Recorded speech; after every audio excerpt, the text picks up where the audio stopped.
Welcome to the massive open online course on Aspen Plus. In today's lecture, we are going to discuss about the crystallization process. As we know, the crystallization is defined as a process in which the molecules of a substance in a solution arrange themselves and bind together to form some well-defined three-dimensional lattice structure, basically a proper geometric shape, and thereby they minimize the overall energy of the process.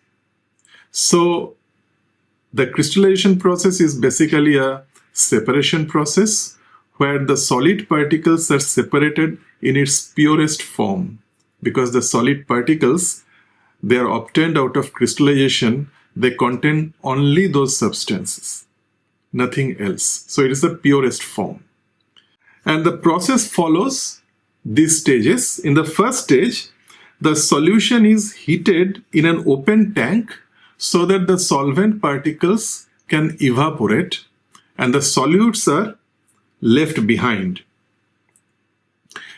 And as the solvent particles evaporate, the supersaturation is reached at a time, and that is the beginning point of the crystallization. In the second stage, the solution starts cooling down and the crystals of solute particles begin to form. And the size of the crystals, they depend upon the cooling rate. If the cooling rate is very fast, then we obtain tiny crystals, and if the cooling rate is slow, then we will obtain very large crystals. Now, to understand it better, let us go to the Aspen simulation, how it works. So this is the Aspen window, and we go to the simulation tab. Here you will find the crystallizer in solids. The first one is the crystallizer. So you have to take it over here. So you take it over here,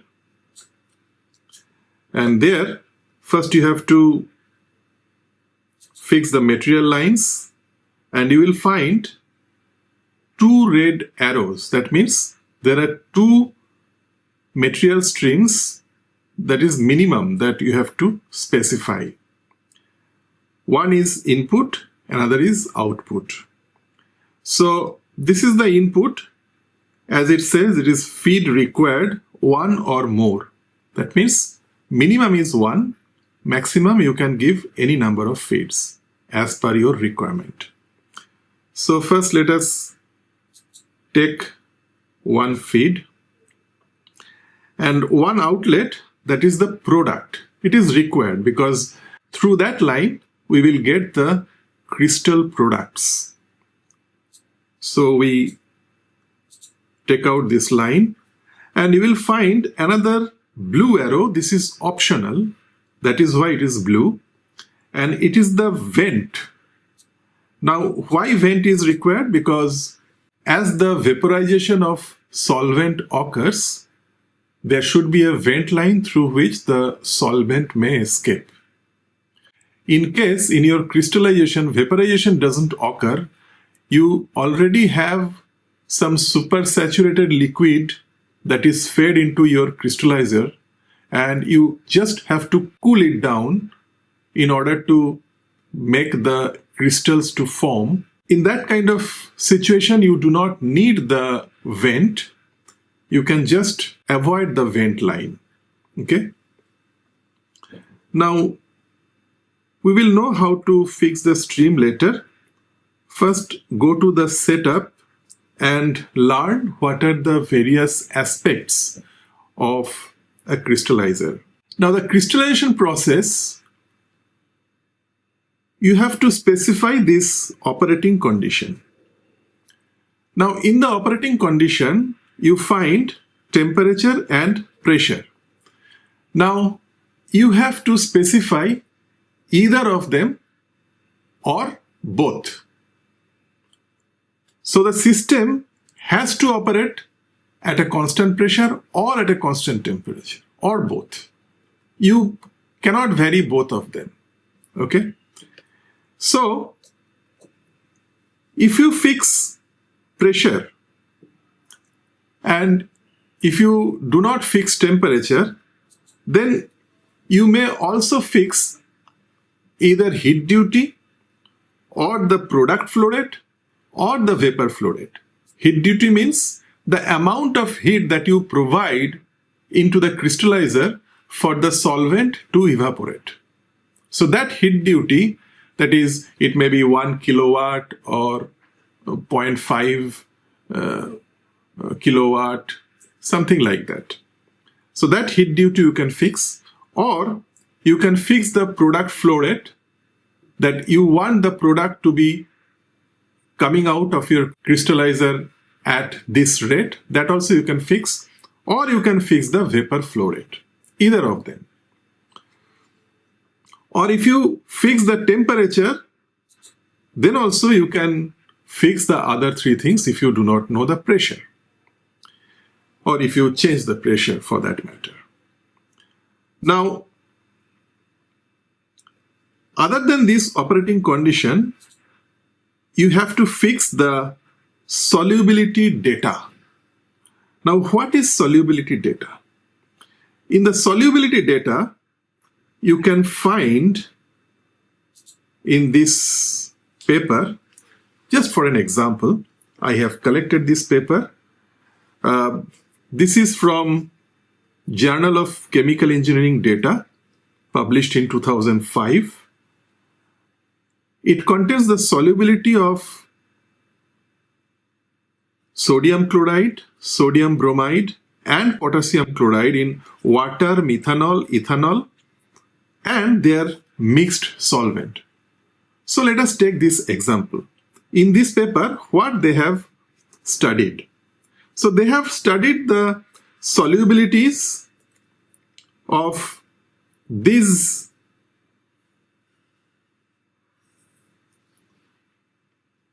salts in these solvents. Okay?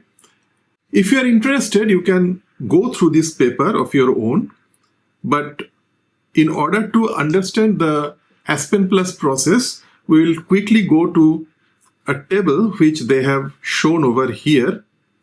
This table contains the data. Now look at the table, what they have given. In this table, they have given the solubility in pure solvents at different temperature. As we know, the solubility depends upon the temperature. For instance, 298.15 Kelvin, in degrees centigrade, it comes to be 25 degrees centigrade. So at 25 degrees centigrade, the solubility of sodium chloride in pure water is 26.483 mass fraction. W, it is given as in 100 W. That means 100 times W is 26.483. So actually the mass fraction is 0.26483. In other words, what it says, that in a solution of 100 grams, you will find 26.483 grams of NaCl.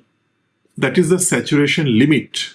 In other words, if you give, say, 26.484 grams of salt into 100 grams of pure water, then 0.001 grams of salt will not get dissolved. That will precipitate. That's what it means. Okay? So, this solubility data has been given over here for NaCl, sodium bromide and potassium chloride in pure water, in pure methanol, in pure ethanol at different temperature. And as expected, as the temperature increases, the solubility increases. As you can see, at 25 degrees centigrade, the solubility of NaCl is 26.483. But if you increase the temperature by 5 degrees centigrade, the solubility increases by around 0.07 grams. More salt can be dissolved at a higher temperature. So these are the data that you have to enter as a solubility data. So we can go to the solubility data over here. So here you can see it can be given in solution basis or solvent basis. That means either you can say in 100 grams of solution, how much grams of solute can be specified, or else if it is in solvent basis, then you have to say 100 grams of solvent, water or methanol or ethanol, whatever. In 100 grams of solvent, how much of salt can get dissolved. So either it will be in solution basis or solvent basis. And once you fix the solubility basis, you also have to provide the solubility data type. Now here, two types of data you can give, either concentration or ratio. So at different temperature, you can give the concentration in grams per liter, or you can give it in ratio. There you have to give that ratio in, say, X grams of solute is dissolved in Y grams of solvent, if it is in solvent basis, or in this case it is solution basis. So instead of solvent, you write solution. So X grams of solute by Y grams of solution. Okay. So that is the ratio that you have to give it over here. So that's exactly what it means. Okay. Now here you can give as many data as you want. There is no limit. Okay. And more data you give over here, better and more accurate result you will get. And you can give the solubility data in solubility function form also. And the solubility function form is like this. Here also it is solvent basis or solution basis, but the solubility function will be of this form. So there will be a constant term A, there will be a reciprocate term B, there will be a logarithmic term with C, and there will be proportional term with D.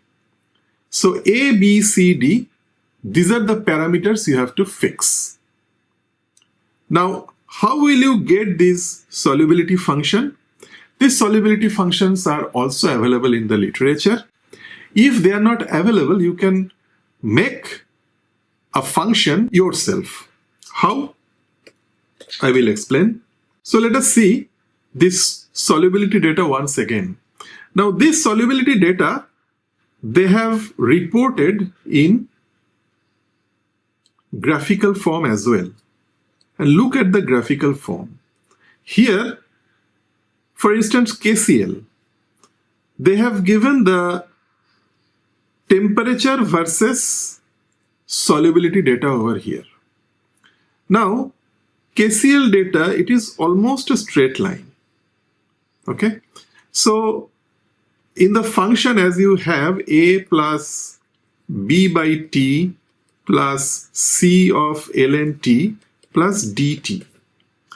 Now, if this is a straight line, then obviously a straight line equation, we know it is y is equal to mx plus c. Now, you can do some curve fitting exercise by which you can find out this y is equal to mx plus c. And in your original equation, you can place the c value to a and m value to d. B and c in this case will not be there because it's a pure straight line. So b will be equal to 0, c will be equal to 0. A and d you can find out. And in case of NaCl, you can see you really cannot best fit with a straight line. It is slightly curved line. So you can include the b by term over here, or you can include the c ln t term over here and try to obtain a best fit, or you can include both in order to get a best fit curve, and then a, b, c, d, all the terms you can include. Okay, so that is how you obtain the solubility function, and that solubility function you can put over here. So these are the points where you have to give a, b, c and d values. And here also the solubility function type will be either concentration or it will be of ratio, that you can see over here. You can give it in concentration or ratio as you wish. And the temperature unit you can fix with Kelvin or centigrade or Fahrenheit or Rankine, whatever you wish. So all the options are there. And then if you do not want to go for solubility data or solubility function, you can still go with chemistry ID. For that, suppose salt dissociation equation, you know, say NaCl, how it dissociates into Na plus and Cl minus. So this information, the salt dissociation constant and other things, if you are aware, then that information you can give in chemistry. For that, you have to go back to your property analysis. And here you have that chemistry over here. In this chemistry, you can add the new chemistry in the proper manner and you can do it. And finally, you can use the user subroutine. Suppose you do not have any one of them. You have done your own calculation procedure of solubility data analysis and you want to use them, then you can also use a user subroutine for that. Now, how to include this user subroutine, I will discuss in some other lecture where I will teach you how to use the user model. So we can keep this for a later learning. Okay, so that is all about the saturation calculation method. And in this saturation calculation method, you also have to include the crystallization.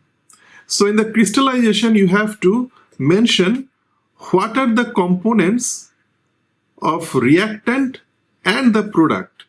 So obviously, if you have NaCl solid as a product or potassium chloride as a product, then you have to write here as NaCl or KCl solid, and those things should be there in a solution, right? In an aqueous solution or in a methanol solution or ethanol solution, whatever, there will be a properly mixed substream solution, and that you have to mention over here. And then comes the recirculation. in case a portion of your product is recycled back to the process, then you have to fix it over here. If you decide to recycle 10% of your product back, then you have to give 0.1 over here, and 0 means there is no recycling at all.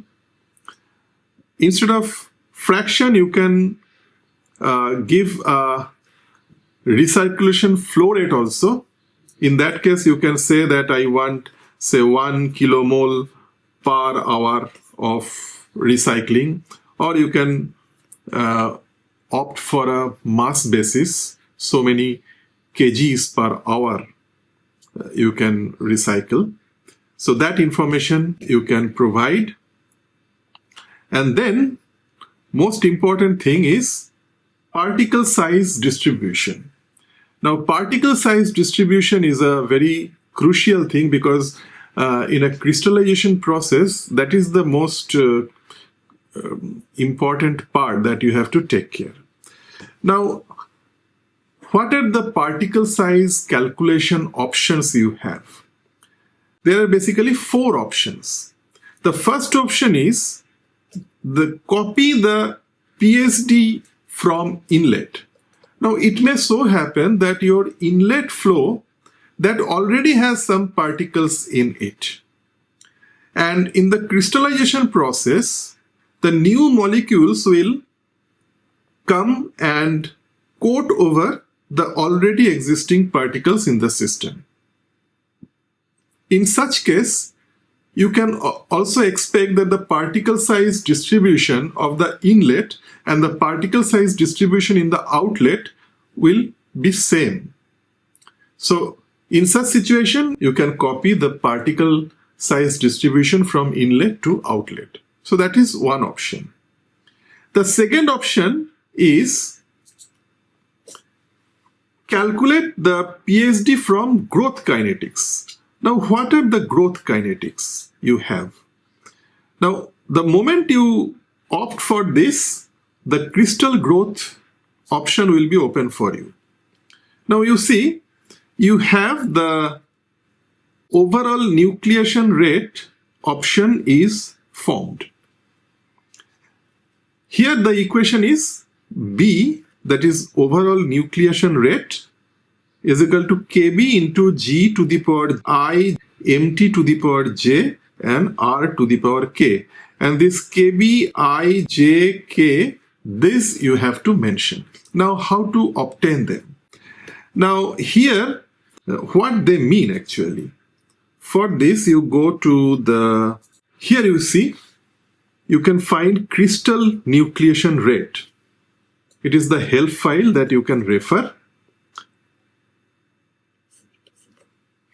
where B0 is overall nucleation rate, capital G is the crystal growth rate, MT is the magma density, and how the magma density is calculated, it is P by Q, where P is the crystal mass flow rate and Q is volumetric flow rate of the slurry in the discharge. So ratio of that is called magma density. And R is the impeller rotation rate in revolution per second. Okay, so these are the information that you have to provide. Basically, you have to provide these 4. And what is Kb? Kb is overall nucleation rate expression coefficient. So basically, you have to give these 4 information. Now the question is, how will you get this information? This information you will get from the literature. Okay. Now, one of the things that you can readily refer, that is Perry's Chemical Engineering Handbook, where the crystallization is discussed. Now here they have referred 6th edition. I have a 7th edition Perry's Chemical Engineering Handbook. So number of pages will not match, but this information will remain. For instance, in my Paris handbook, the crystallization form is there in chapter 18, not 19. So here, the crystallization form solution has been described. Is the principle of crystallization, then how the yield from a crystallization is calculated, and many more such information. Now we have to look for the nucleation, where the nucleation has been described. Yeah, so this is the crystal nucleation and growth. Okay, so let us go to nucleation. Yeah, nucleation, you can see it is the mechanism of crystal nucleation from solution has been studied, and it has been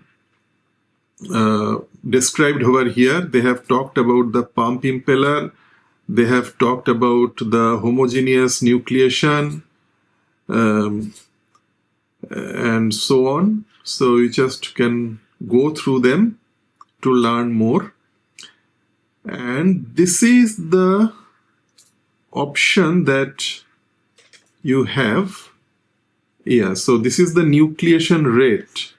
This is the power function. Okay, so you just compare it with the equation that is there.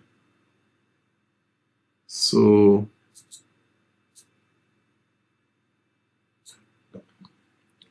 yeah, so it is almost same equation except the R term.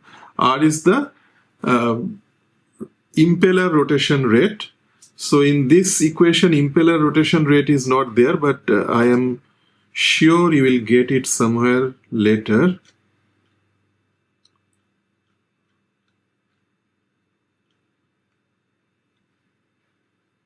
Yeah, so here you will get the impeller rotation term.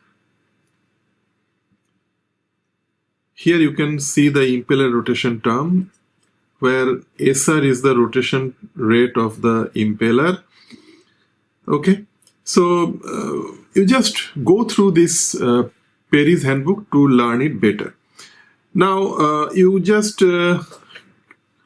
can omit these things for the time being and go a few pages down.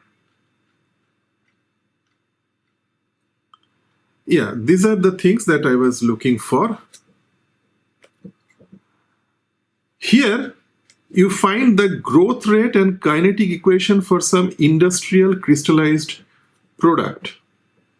Now here you see ammonium sulfate, the kinetic equation for B naught you will get 6.14 10 to the power minus 11 into SR, here it is written R, SR to the power 7.84. So K is equal to 7.84 over here.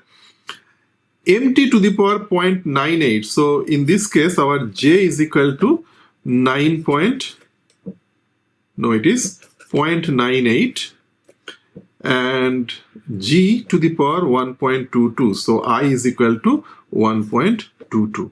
So this has been obtained by Youngquist and Randolph. They have published in AICHE journal in 1972. Similarly, you will get for other products, potassium chloride, etc.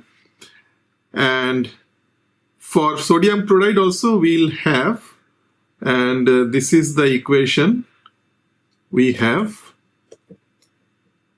This is for sodium chloride equation, where this is the Kb, I is equal to 2, J is equal to 1, and K is equal to 2.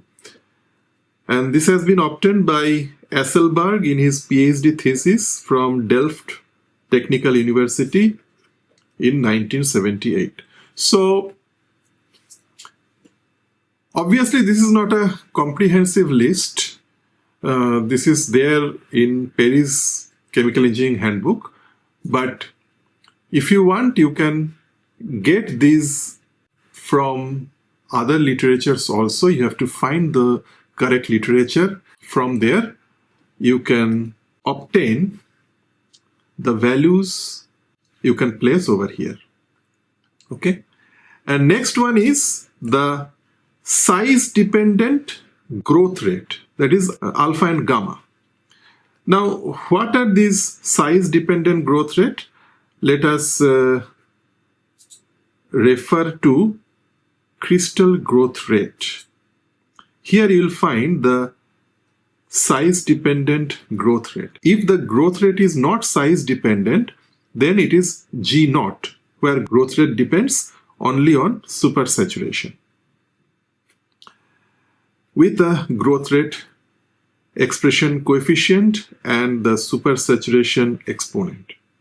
But if it is size dependent, then the formula is G is equal to G0 into 1 plus gamma L to the power alpha. So this alpha and gamma has to be placed here. Now again, this information will be available only in the literature. You have to find them properly and use. And what is this PSD statistic parameter? That also is available. You have to understand it first. For that, you have to go to PSD statistic, and here you will find the system uses coefficient of variation to calculate variation related to the cumulative volume or mass distribution. And this coefficient is 100 PD 0.84 minus PD 0.16 by 2 PD at 0.5. Now, what is this PD at 0.5 or 0.8 or 0.6?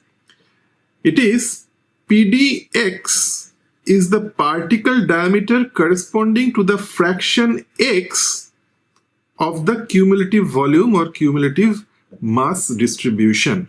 So here the fraction can be entered as fractional coefficient in the setup. So default value is 0.16. So here it is PD 0.16. Okay. Now you can change it. As you can see over here, the default value is 0.16. You can change it as per your requirement. Okay. Similarly, the crystal characteristics and impeller tip rotation rate also you can fix. So this is based on the growth kinetics. Similarly, calculate PSD from particle growth model. Now, how the particle growth model is studied? Here you have McCabe law of growth. Okay. Now you can see the McCabe law of growth. It is available in the textbook or literature. You can study it better. You will find the mass of solid compound that is dissolved or crystallized by change of delta D over here of the particle size that can be expressed as follows. Okay, so this delta D has to be fixed. Okay, so this delta D, if you want, you can mention over here the shift number distribution by the same delta D for all the particles. Or there are other options also, same delta V or mass distribution of growth. So what are the basis of these options to be used? You can always study them in this literature. There are 6 literature suggested by Aspen. You can go through them. Unfortunately, they are quite old papers, but they have sufficient information for you to have an idea. And if you are more interested, you can study some recent literatures also, and you can get enough knowledge to make an informed choice about your options. And finally, you have user-specified PSD. And user-specified PSD, it may be with overall. That means entire system will have the same particle size distribution, or you can select the substream. So substream ID, whether it is CLPSD or it is mixed CLPSD or whatever. So you can mention the substream ID and you can mention the user specified PSD. Here also you can use the distribution function or user specified PSD. Already I have discussed in some previous lecture how to define your particle size distribution, so that you can use.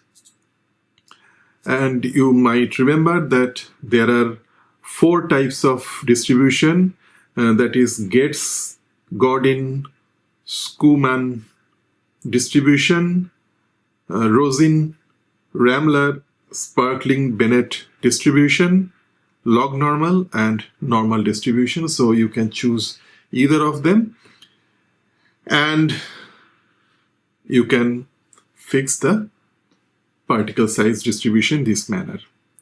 And finally, you have to also mention the crystallizer volume, because it should not overflow, okay, because it's a continuous process. Based upon the crystallizer volume, it will operate the system.